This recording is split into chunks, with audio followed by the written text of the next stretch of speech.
message très important. J'aimerais aujourd'hui qu'on puisse parler de comment est-ce que nos prières peuvent être exaucées rapidement. Et c'est pour ça que j'aimerais que tu sois attentif. Vous savez que nous sommes dans une période où nous arrivons bientôt dans une nouvelle ère. Une année nouvelle est une nouvelle ère qui se présente à toi. Ce sont des nouveaux défis qui vont se présenter à toi. C'est une nouvelle façon de faire qui va se présenter à toi. Ce sont de nouveaux objectifs parce que c'est une nouvelle année. Hier était hier, demain est demain. Alléluia. Mais actuellement, tu es en train de regarder hier derrière toi et tu es en train de regarder ce que tu prévois faire l'année prochaine. Le plus gros, c'est d'avoir les ossements par le Seigneur. C'est-à-dire que tes prières arrivent tous à s'accomplir. J'ai pour habitude de faire une chose, c'est de dire, je ne demande pas beaucoup à Dieu pour que je puisse avoir aussi la possibilité d'observer, de voir si ce que j'ai demandé à Dieu s'est accompli. Quand on demande beaucoup et quand Dieu même réalise, on a oublié même ce qu'on a demandé. Et c'est pour ça que nos témoignages souvent sont un peu mitigés. Mais quand tu demandes très peu au Seigneur, l'essentiel, généralement dans ton essentiel, il y a tout ce que tu voulais multiplier comme demande. Amen. Et que tu risques d'oublier. C'est pour ça que le Seigneur demande à Salomon, qu'est-ce que tu veux? Salomon va faire une analyse très rapide.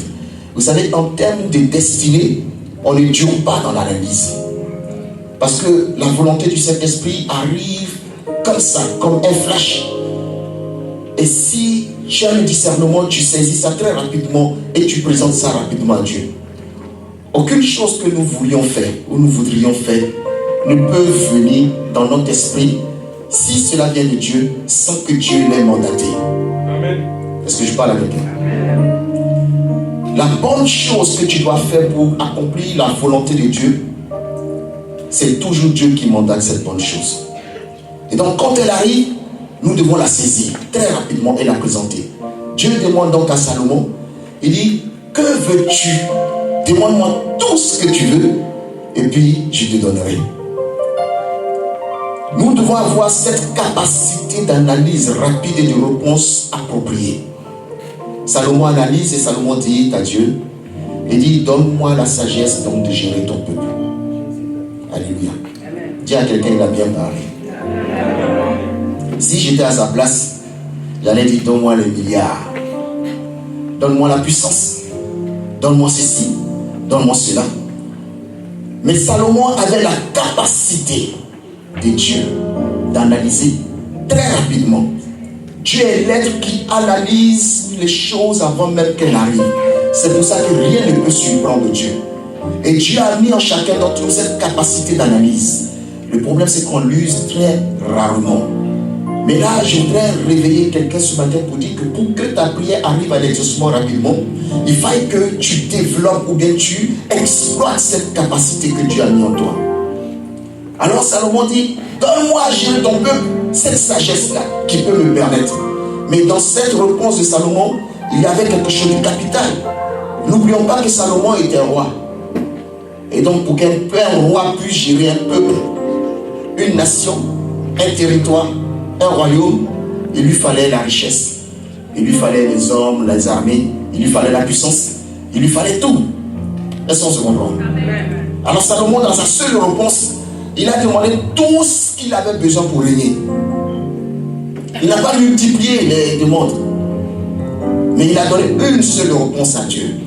Et dans cette réponse, il y avait tout à l'intérieur. Et souvent, nous perdons à dire beaucoup de choses, tellement nos esprits sont perturbés. Et la Bible nous dit, écoutez, les enfants, il y a tellement de choses qui se passent dans votre tête. Une multiplication d'idées, une multiplication de choses. Mais de toutes ces choses-là, veillez à ce que ce soit ma volonté qui se fasse. C'est une façon à Dieu de nous rappeler qu'il ne faut pas parler beaucoup. Demande simplement ce qui plaît à Dieu. Et ce qui plaît à Dieu est bon pour toi. Amen. Alléluia. C'est pour ça que je voudrais qu'on en parle ce matin. Parce que nous arrivons bientôt à une fin d'année. Et puis nous arrivons à un début d'année.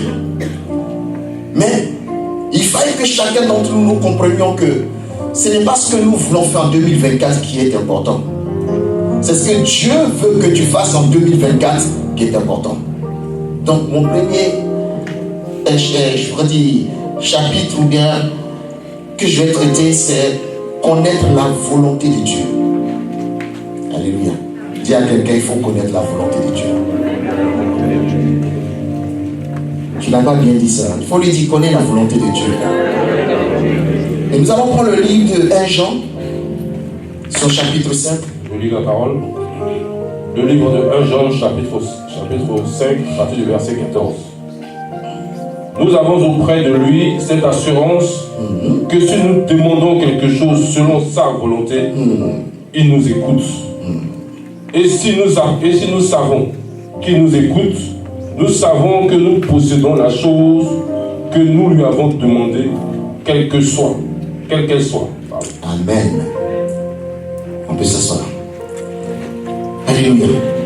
Il nous dit que nous avons l'assurance.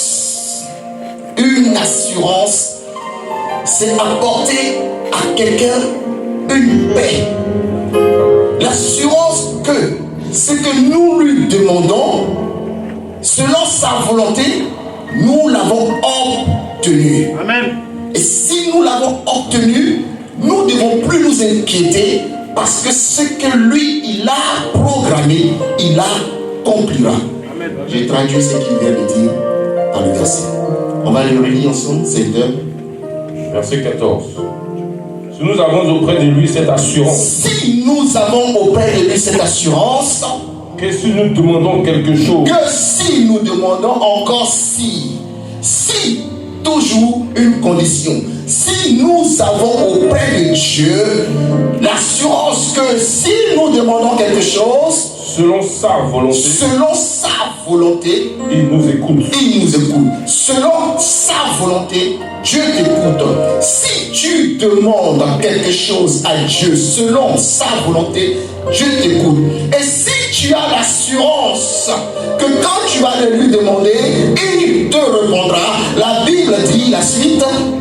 Et si nous savons. Et si tu sais encore, il y a toujours ce même si. Qui nous écoute. Nous savons que nous possédons la chose. Que nous lui avons demandé. Quelle qu'elle soit. Écoutez-moi. Il dit si. À chaque fois, il y a un si. Ça veut dire qu'il y a une condition.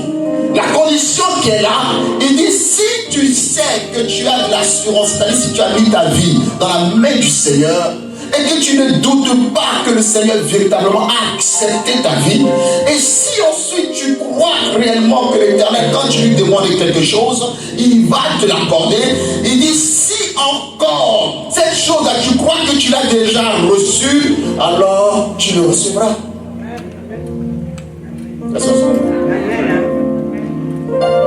Moi, ce que me touche dans cette parole, ce sont les si. Et c'est ce que nous devons comprendre. C'est si, une condition. Beaucoup vous disent qu'on ne fait plus d'efforts. Non, on doit aller.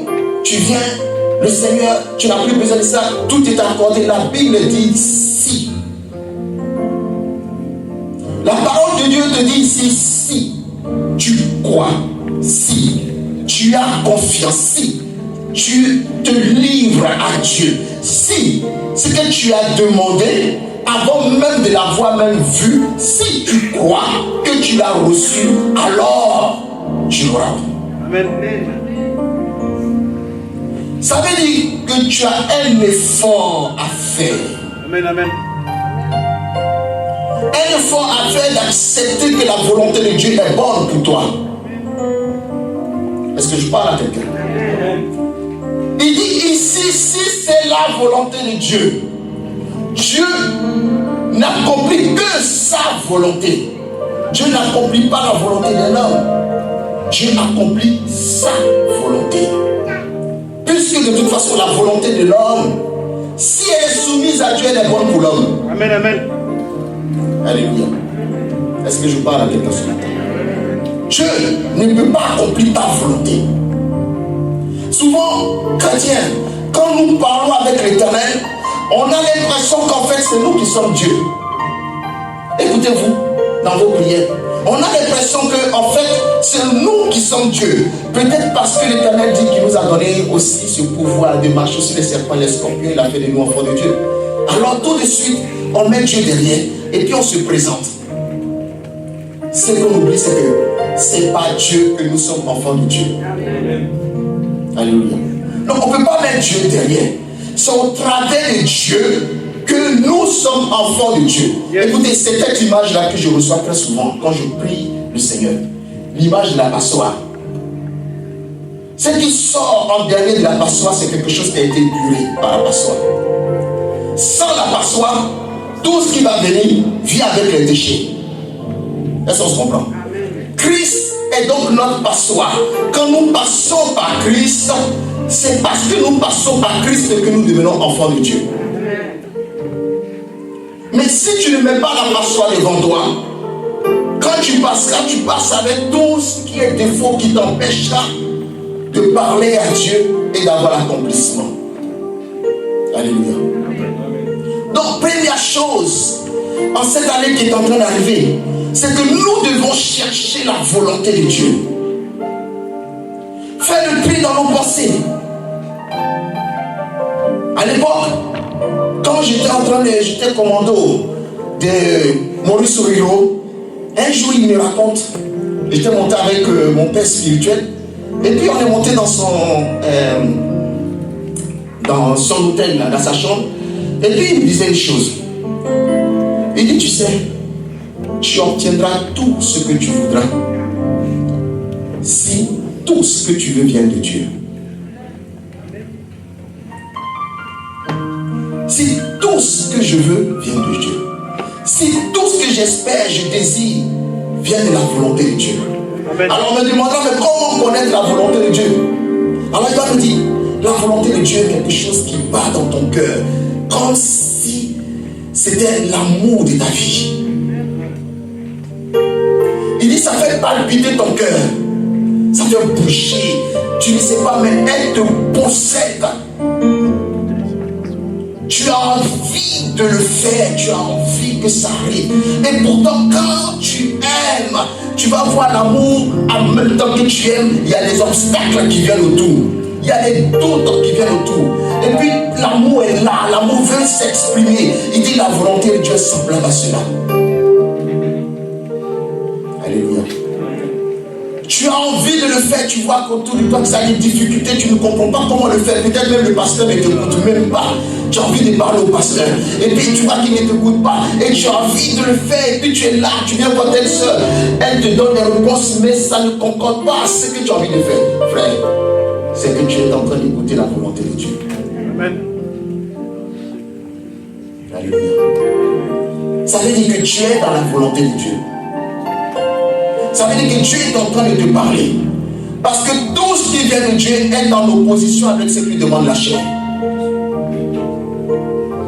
Et Dieu ne parle jamais d'argent. Oh, il n'y a personne qui ne dit pas. Parce que souvent, quand les gens veulent entendre Dieu, il faut que Dieu leur dise que tu vas devenir riche. Tu vas devenir prospère. Tu vas te marier. Tu vas ceci. Tu vas cela. Tu vas ceci. Non, non, non, non, non, non. Dieu te parle de demain, de son peuple, des enfants qu'il veut racheter dans la main du diable.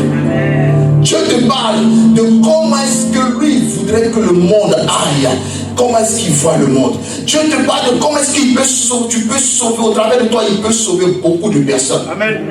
C'est pour ça que Salomon lui dit, donne-moi la sagesse de gérer ce peuple. Donne-moi la sagesse de sauver ton peuple. Donne-moi la sagesse de conduire ton peuple vers ta volonté. Donne-moi la sagesse et la force de cela. L'Éternel lui répond, tu as de l'intelligence. Écoutez, Dieu ne vient pas dire que tu as de l'esprit. Il dit tu as de l'intelligence.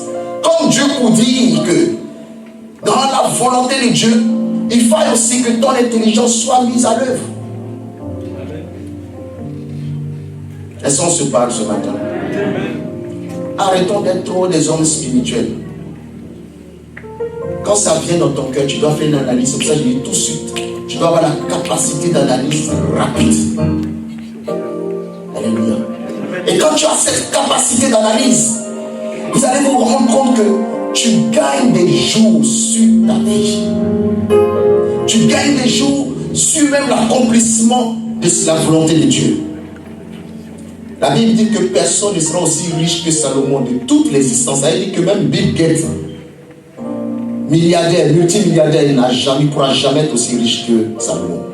À cause de quoi? D'une réponse que Salomon a donnée. Je parle à quelqu'un? Connaître la volonté de Dieu, c'est le premier pas vers le succès.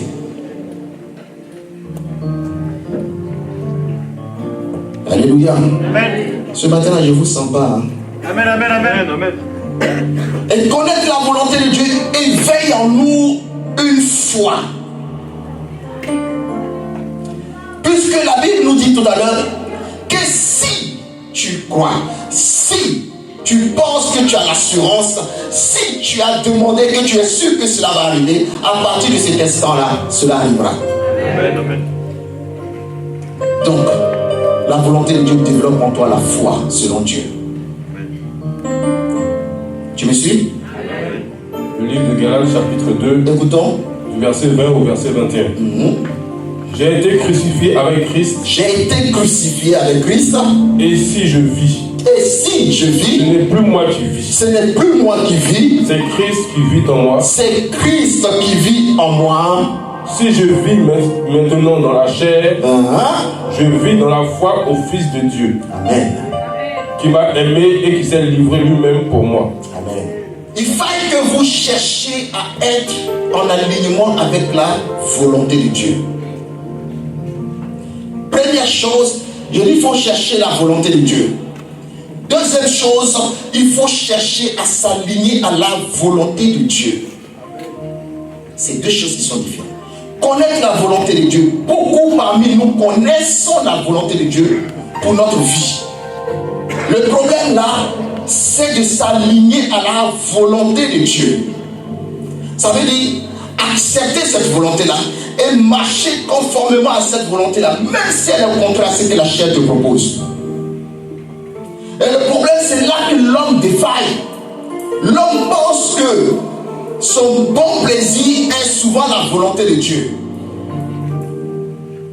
L'homme pense que parce que je dois manger, donc c'est la volonté de Dieu. C'est normal, l'homme doit se nourrir. Je prends des trucs simples pour faire comprendre la pensée de Dieu. C'est normal, je dois me nourrir.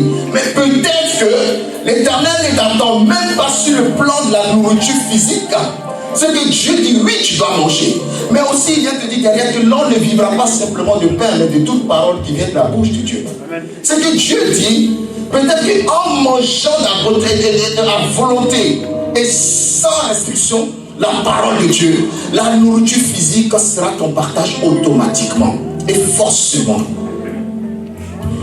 Marcher, s'aligner à la volonté de Dieu, c'est se dire que oui, j'ai envie de telles choses, mais est-ce que cette chose-là, c'est celle-là que Dieu veut que j'aille et je possède du moins?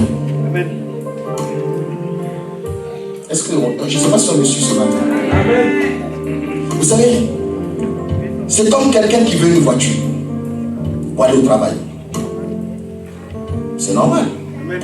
Pour vous et moi, on va dire, mais c'est normal, il doit prendre la voiture pour aller au travail. Alors il veut acheter la voiture. Et puis l'Éternel lui dit, la voiture est bien. Mais moi, ce que je veux aujourd'hui, là, c'est que tu prennes le bouton. Alors lui, dans son esprit, il entend ça, c'est fort dans son cœur. Et puis, il se dit, non, peut-être c'est parce que je n'ai pas assez d'argent que Dieu parle comme ça. Ou bien parce que non, ou bien ce sont mes pensées qui sont en train de dire ça. La voiture elle est là, on me dit que c'est 3 000 €, même 1 500 € pour une BMW, série 8. BMW, on te dit 1 000 €. Bon, moi je ne connais pas très, je ne sais même pas si série 8 existe, mais c'est pour vous dire que c'est la meilleure des BMW. La BMW coûte en temps normal 150 000 €. Et puis on vient voir le prophète. Et on lui dit, prophète, tout simple, on te donne cette série 8 là à 1 000 €. Alléluia. Amen. Le prophète voit.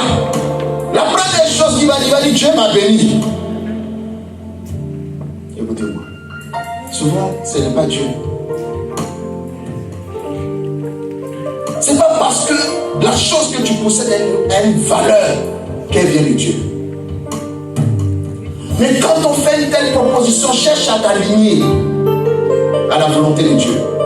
Et s'aligner à la volonté de Dieu, c'est d'aller dans la présence du Seigneur. Chercher sa volonté. Seigneur, est-ce ta volonté? Alors le Seigneur te dit, oui, c'est ma volonté. Ou le Seigneur te dit, non, ce n'est pas ma volonté. Alors si tu t'alignes au nom de Dieu, quand tu marches, demain, tu vas voir que peut-être que tu n'as pas lu cette série 6 et 8. Mais peut-être que l'Éternel va t'emmener un Boeing. Amen, amen. Parce que quand c'est la volonté de Dieu, c'est pour ça que la Bible déclare que le don de Dieu n'est suivi d'aucun chagrin. Parce que c'est lui qui t'a donné. Et en plus, quand il te donne, même quand tes ennemis se lèvent contre toi, ils ne peuvent rien. Parce que c'est lui qui t'a donné. Et il veille sur ce qu'il t'a donné. Vous n'avez pas remarqué quelquefois, on vient rendre des témoignages ici. Et puis on a fini de rendre témoignage, on arrive à la maison, le témoignage ne s'accomplit pas.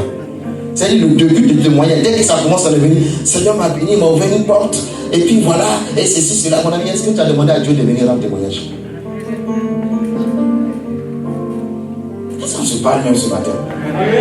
Tu n'as même pas demandé au Seigneur, Seigneur, quelle est ta volonté pour ce que tu viens de me donner? Alors le Seigneur va te dire, va, et je veux que tu témoignes, parce que au-delà de ton témoignage, il y aura encore des portes qui vont s'ouvrir.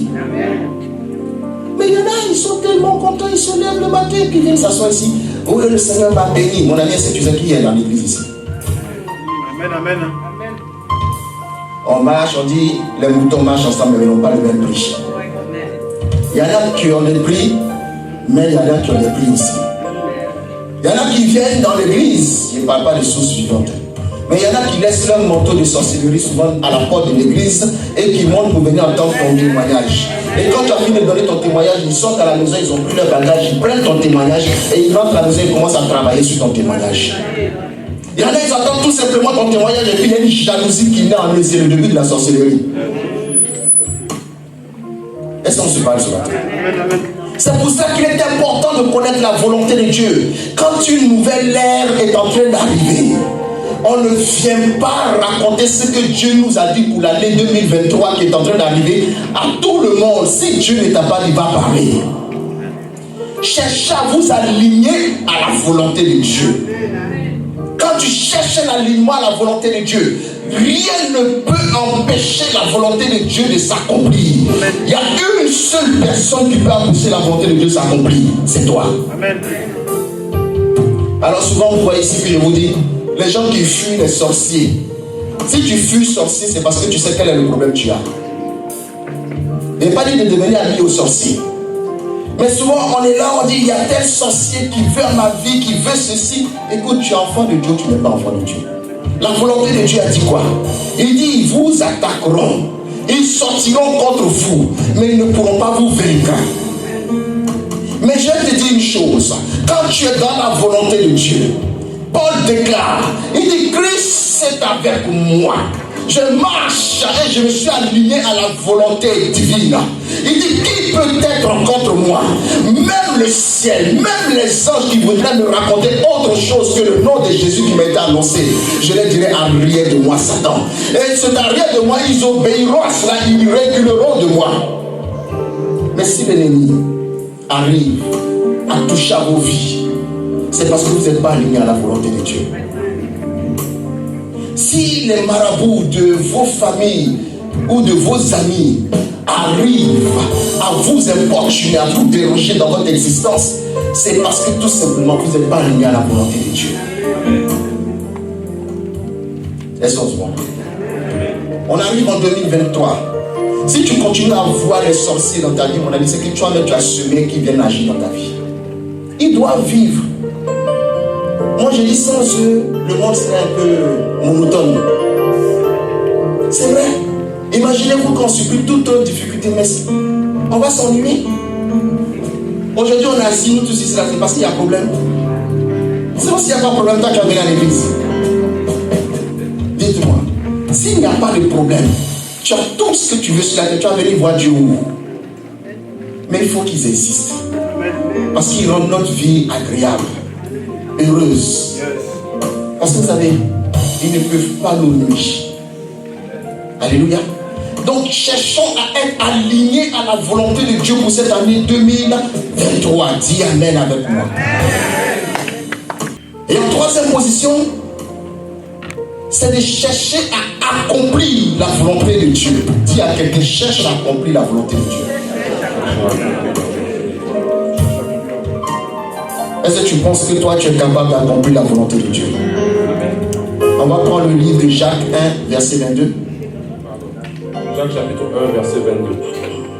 Mettez en pratique la parole et ne vous bornez pas à l'écouter en vous trompant vous-même par de faux raisonnements. Yes. Car si quelqu'un écoute la parole et ne la met pas en pratique, il est semblable à un homme qui regarde dans un miroir son visage naturel et qui, après s'être regardé, s'en va et oublie aussitôt quel il était. Amen. La Bible dit, il ne faille pas que nous écoutions simplement la parole de Dieu, mais il faille que nous la mettions en pratique. Chrétien, tu vas venir 10 000 fois à l'église, écouter les pasteurs, écouter toutes les prédications qui passent sur internet, tous les enseignements qu'on te donne. Si tu ne mets pas la parole en pratique, frère, c'est zéro. Amen, amen. Ce n'est même pas de la connaissance. Je vous dis la vérité, ce n'est même pas de la connaissance. Parce que la Bible dit que mon peuple meurt par manque de connaissance. Donc cela signifie que la connaissance procure quelque chose de différent que l'inaction. Amen. Alors quelqu'un qui n'est pas actif n'a pas de connaissance. Parce que si tu as de la connaissance, tu sais que la parole de Dieu est une parole qui est en action. Elle est vie et action. Amen. Il dit ne te borne pas simplement à l'écouter parce qu'elle ne frappe pas simplement l'oreille. Mais la parole, quand elle est libérée, elle frappe non seulement l'oreille, elle frappe ton espace. Donc, elle frappe ta dimension dans laquelle tu dois agir. Et elle frappe même jusqu'à atteindre même le but de la vocation céleste. Amen. Mais quand on écoute simplement, elle reste simplement au niveau de l'intellect.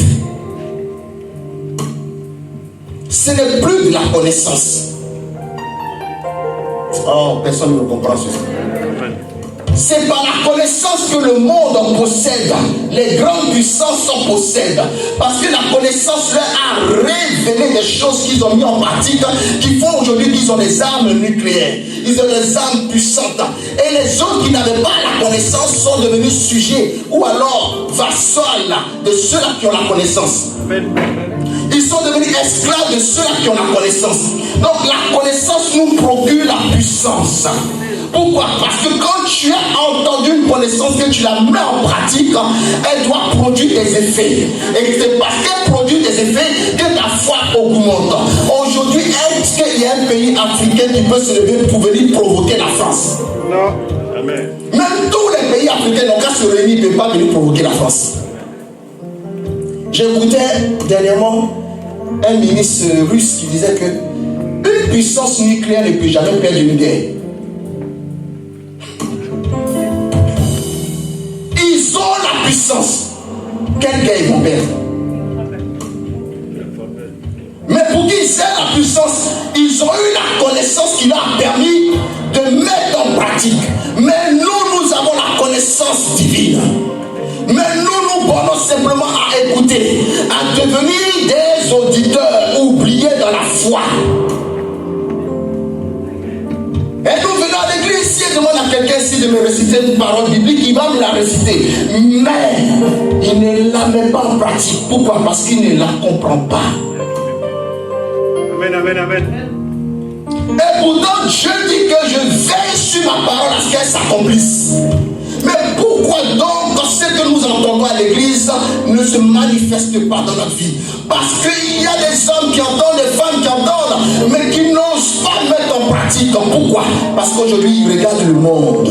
Si je parle de Dieu, on va dire que je suis chrétien.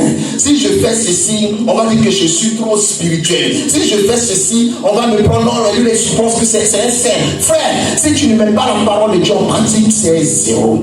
Amen. Tu peux écouter la Bible, là, tu peux la lire 1 million de fois. Tu vas devenir comme un scribe, c'est de la religion. Les scribes avaient la parole. Mais quand Christ est venu, écoutez-moi, Christ prend la même parole qu'ils sont en train de lire. Et puis Christ déclare cette même parole. Et cette même parole sort du livre qu'ils ont, la Torah, la loi de Moïse. Et puis elle s'en va, elle survole tout l'espace, le temps, la saison. Et puis elle accomplit des miracles. Et ils viennent encore, les mêmes qui ont la parole, viennent dire, mais attends, comment toi est-ce que tu fais pour toi? Ne vous bornez pas à écouter simplement la parole. Je disais vendredi, si tu ne fais pas l'expérience de la foi, tu n'es pas un chrétien. Fais l'expérience de la foi. Mets la parole en exergue. Si vous écoutez simplement ce que moi je suis en train de vous dire, vous rentrez chez vous, vous continuez votre vie. Je peux vous dire que vous pouvez rester à la maison et continuer à prier. C'est la même chose. Quand la vie des hommes ne bouge pas, il faudrait mieux rester là où vous êtes. C'est pour ça que la Bible dit, quand tu t'engages avec Dieu, il faudrait mieux que toi tu respectes ton engagement avec Dieu. Amen, amen. Sinon, à quoi tu sais t'engager avec Dieu et puis de ne pas faire ce que tu as dit que tu allais faire avec Dieu?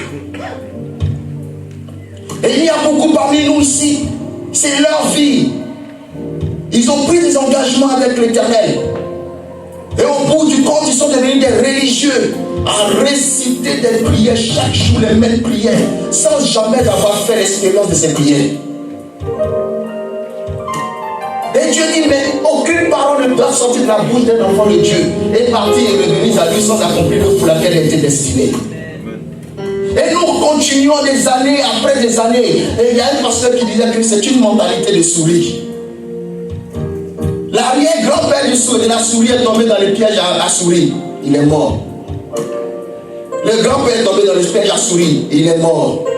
Le père est tombé dans le piège à souris. Il est mort. L'enfant aussi qui est venu, qui a vu tous ces gens là tomber dans le piège à souris, lui aussi tombe dans le piège à souris, il va mourir. Ça veut dire que tout ce qui s'est passé avant ne nous a pas servi à quelque chose. Et nous continuons à répéter la même religiosité dans nos églises. Alors que quand Christ est venu, il n'est pas resté dans une synagogue. Il allait mettre la parole en action dehors. Amen.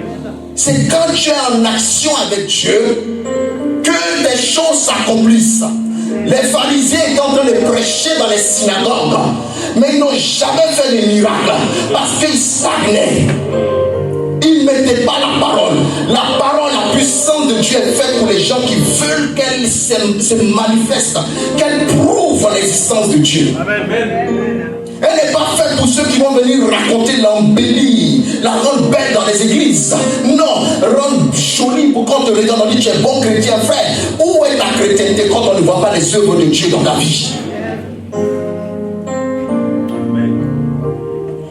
Être aligné à la volonté de Dieu, c'est vouloir que la volonté de Dieu s'accomplisse dans ta vie pour témoigner de la grandeur de ton Dieu.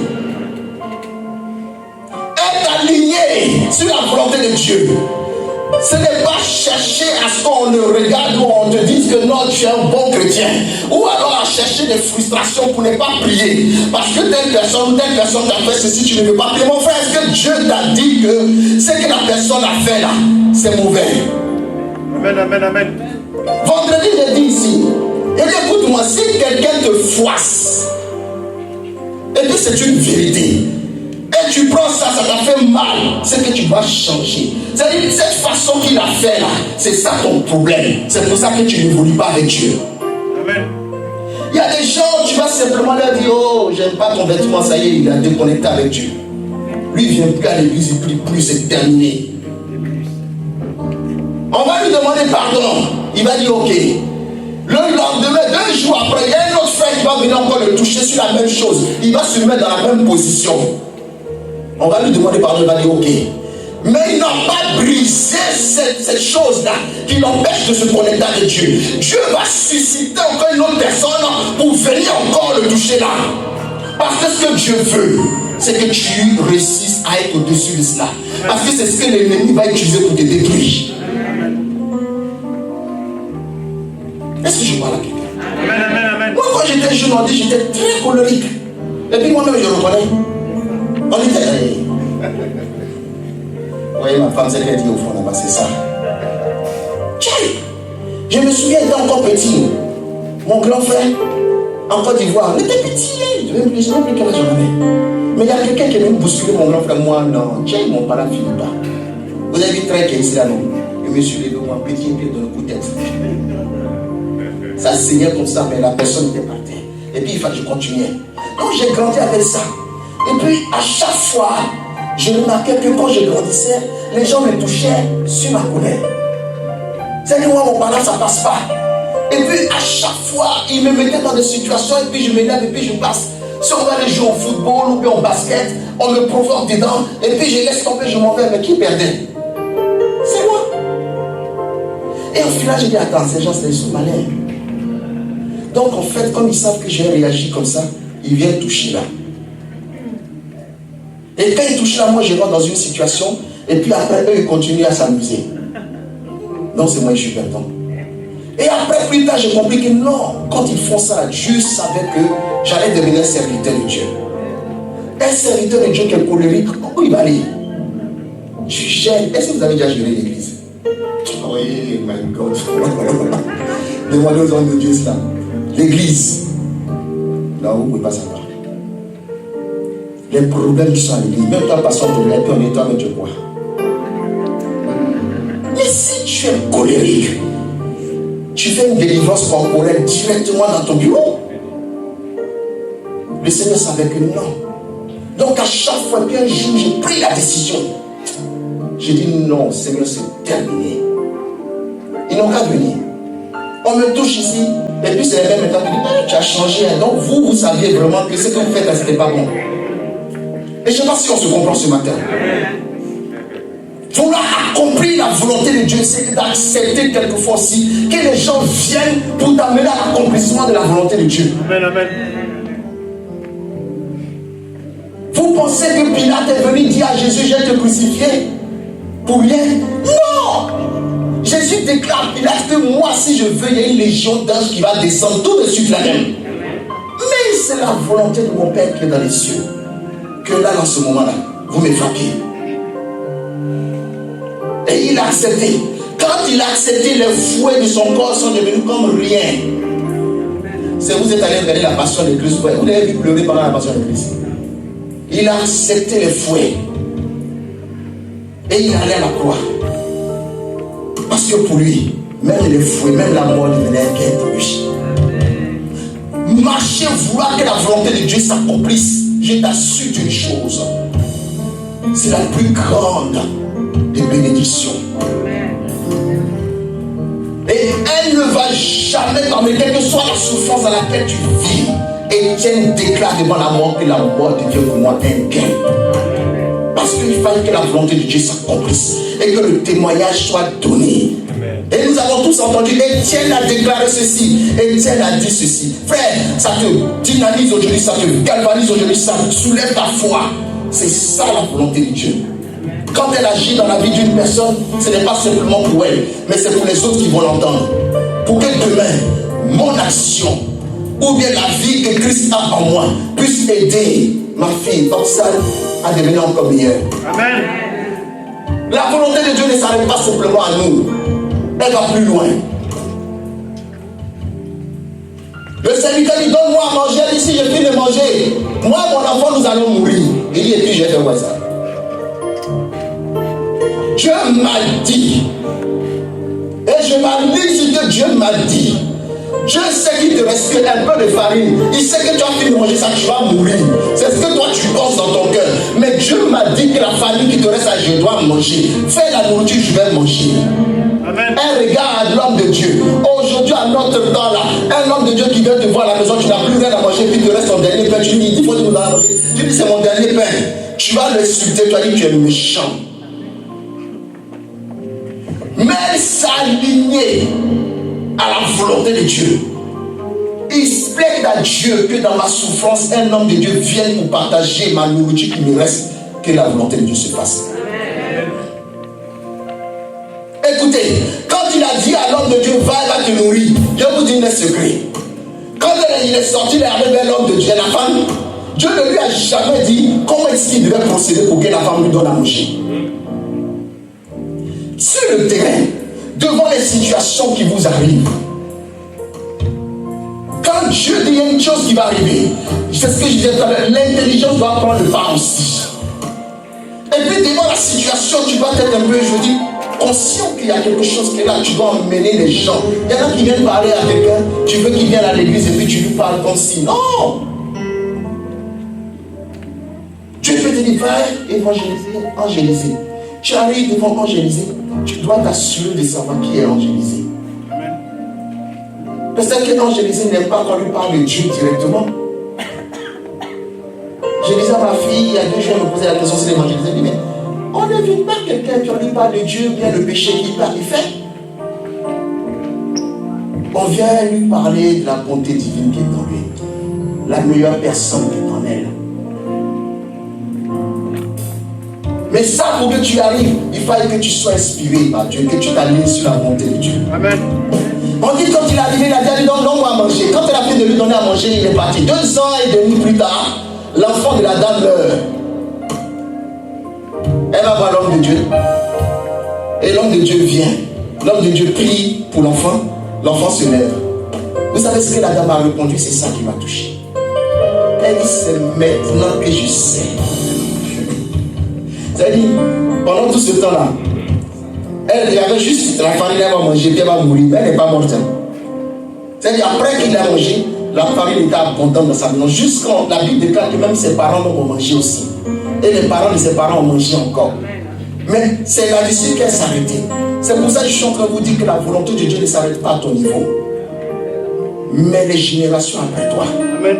tes enfants, les enfants de tes enfants vont être impactés par cette même volonté. Amen. Si tu fais le bon choix.